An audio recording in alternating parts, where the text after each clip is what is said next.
આજે હું તમારી સાથે શેર કરીશ ગરમીમાં લૂથી બચાવે તેવો કાચી કેરીનો બાફલો બનાવવાની રેસીપી। તો આ કાચી કેરીનો બાફલો તમે ઘરે ઇન્સ્ટન્ટ બનાવી અને પી શકો છો।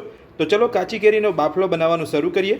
તો કાચી કેરીનો બાફલો બનાવવા માટે તમે આ જોઈ શકો છો, મેં અહીંયા બે મોટી કાચી કેરી લીધી છે, જેને પહેલેથી મેં અહીંયા ચોખ્ખા પાણીથી ધોઈ લીધી છે। તો સૌથી પહેલાં બાફલો બનાવવા માટે આપણે કાચી કેરીને બાફી લઈશું। તો આ રીતની કેરીને મેં અહીંયા પહેલેથી જ કુકરની અંદર લઈ અને 3 થી 4 વિસલ કરી અને બાફી લીધી હતી। તો કેરી આપણી અહીંયા બફાઈ ગઈ છે અને કુકર પણ ઠંડુ થઈ ગયું છે। તો હવે આપણે બાફેલી કેરીને ચેક કરી લઈશું। તો તમે આ જોઈ શકો છો, કેરી આપણી એકદમ સરસ રીતે અહીંયા બફાઈ ગઈ છે। તો તમારે પણ આ જ રીતે કેરીને 3 થી 4 વિસલ કરી અને બાફી લેવાની છે। તો હવે આપણે આ બાફેલી કેરીને એક વાસણની અંદર લઈ લઈશું। તો મેં અહીંયા કુકરની અંદર 2 ગ્લાસ પાણી ઉમેરીને કેરીને બાફી હતી। તો મેં અહીંયા પાણી સાથે જ કેરીને એક વાસણની અંદર લઈ લીધી છે। તો હવે આપણે અહીંયા કાચી કેરીનો બાફલો બનાવવા માટે અહીંયા બંને બાફેલી કેરીને મસળી અને તેનો પલ્પ કાઢી લઈશું।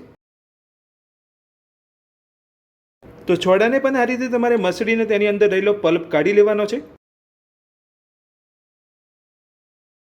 તો કેરી ઉપર રહેલા છોડાને આપણે અહીંયા મસળીને પલ્પ કાઢી લીધો છે। તો આ રીતે તમારે કેરીના ગોટલાનો બધો જ પલ્પ કાઢી લેવાનો છે। તો બાફેલી કેરીને આપણે અહીંયા મસળીને બધો જ પલ્પ કાઢી લીધો છે। તો હવે આપણે બધું જ મેશ કરી લઈશું।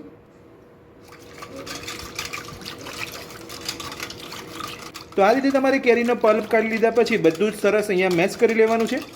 તો તમે અહીંયા બ્લેન્ડરથી કરવા માંગતા હોય મેશ, તો તમે બ્લેન્ડરથી પણ કરી શકો છો।